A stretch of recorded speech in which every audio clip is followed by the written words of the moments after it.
Hi, so I'm going to dig a little bit deeper into this idea of tweaking presets and why I often don't tweak presets in Pianoteq. Um, or if I do tweak them, quite subtly.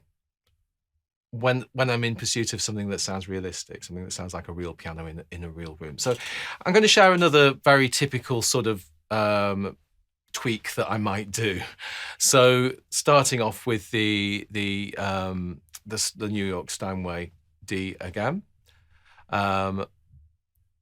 All I've done is to this preset is I've added a different EQ preset. I've added upper mid EQ. It's not one that people are often attracted to, but I think it adds a lot of clarity and presence to the sound. So I like that one. I removed all the Pianoteq effects, and also I tried different mics. I settled on these mics. And I added a little bit of age using the condition slider, so that gives it a certain kind of realism. I also added my own little random number, so that it did something that surprised me until I tried different ones until I found one I kind of liked. Didn't take too long over that at all. I reduced the impedance of the soundboard very slightly, and I adjusted the hammer hardness to make the overall piano voiced slightly softer. So I had a slightly softer sound. And of course, I used a velocity curve that suits my piano and my playing. As well as that, because I had no effects on it at all, no room or anything, I added, using Waves plugins, I added IR1, and I added the Royal Festival Hall plugin there. And C6, which is a multiband sort of compression dynamics effect. I used a preset, Piano B, which I use a lot. Again, you can see this preset, it boosts things in the upper mids rather than in the bass, which is interesting. And then finally, just as a finalizer or mastering end of the chain, I used L1 Ultra Maximizer mastering preset. Again, the preset I reduced the level to -4.3. And that's it. That's all I did. I didn't play on it like that. I played on it in a preset that sounds more like it's in the room, but what you're hearing is the finished product, and it sounds like this.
Okay, I'm going to play you that again, exactly the same performance again, but on a different piano in a minute. So this other piano, I think, is a victim of too much fiddling, basically. So yeah, when I kind of first got Pianoteq, I fell victim of this tendency to fiddle and feel as if I could create the piano that I wanted, and did things that were, ruinous actually to the piano. So I don't like this second piano you're going to hear. I'm going to play exactly the same performance, so you'll see me playing it again, but on a different piano, which I will have changed in the following ways. There are two kinds of fiddling, kind of over fiddling. I think the first one is too drastic. So this is the first kind of fiddling that we fall into the trap of, and it's too drastic. And it's because of there being a certain proximity effect. We're too close to what we're doing and we become attached to our process. And what we end up with, we can't hear. Doesn't sound any good. So the first thing that I did was I changed the energy and inertia sliders. Look at the energy and inertia sliders there. I had a fiddle around with those until I found something I thought was really interesting and, full of color. Then I turned the duplex scale down because it was a bit sort of twangy and bright, so I didn't like that. So I turned the duplex scale right down. And then I fiddled with the spectrum, the sound spectrum there, and look at the different, settings I've done there to change the character of the sound. Then I changed the soundboard impedance and the unison width. Look at the unison width, I've changed that. And also the direct sound duration, changed that. So yeah, that's pretty hefty. Some people do even more than this, I know.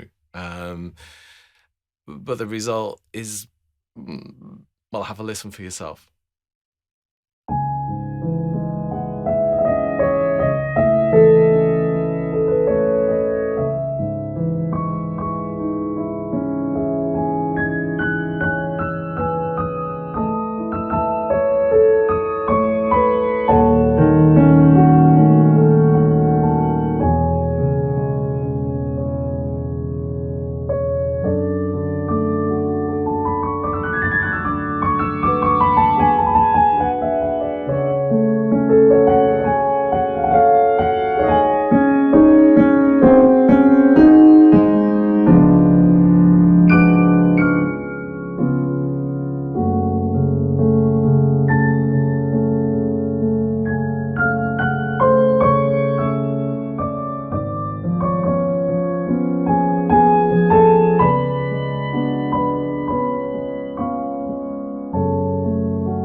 Okay, then there's another kind of fiddling, which I would describe as endless tweaking through over scrutiny. So it's different from the other kind of fiddling in that we often do very subtle things, and one of the commonest culprits is, of course, velocity.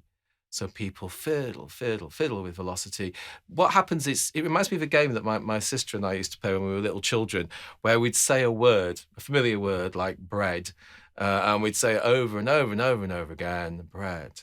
Bread, bread, bread, bread, bread, until the word doesn't sound familiar anymore. We've examined it so closely, we become unfamiliar. We buy maybe a new keyboard, and we're fiddling, trying to get the velocity exactly right. And what is it we're looking for exactly? Every keyboard feels different from every other. Even the same model can feel slightly different in my experience. We're talking micro differences that we can feel. You've just got to get used to them. If you're buying a good keyboard, a Kawai, a Roland, a Yamaha, Casio, if you're buying a good piano with a weighted action, it's going to, unless there's something wrong with it, it's going to play well. Your endless fiddling with the velocity is not going to suddenly miraculously make it feel like it plays itself under your fingers. You still have to play into a piano, which is one of the things I'm always saying. So this endless tweaking, you can tweak and tweak and tweak and tweak, and it doesn't really achieve anything. It's just a sort of paranoia that can come over us. I've been there. I know what it feels like. So it's this thing of getting used to the keyboard, getting used to velocity curves. Actually, I quite like the idea of choosing different velocity curves, creating pianos with different characters, which is something that I'm going to explore. But I'm doing these videos initially because I think these points are very, very important, that to not put it too fine a point on it. The people at Pianoteq, and I'm not saying this because they pay me, because they don't, I don't work for them. The people at Pianoteq they really create great sounding presets. So people at Waves as well, they create great presets. And of course, great pieces of engineering. The software is incredible. So far be it from me to know how to really do what they do. I don't know their jobs. Also, I'm not a piano technician, and a lot of the changes that you make to, different parameters in Pianoteq can have a cascading, non-linear kind of effect. So I'm going to go back to the original piano and play you a little bit more on that one, because that is more subtly tweaked, but, not overdone. Didn't spend ages on it. It's a piano with a nice character that works well for the music that I wanted to play on it.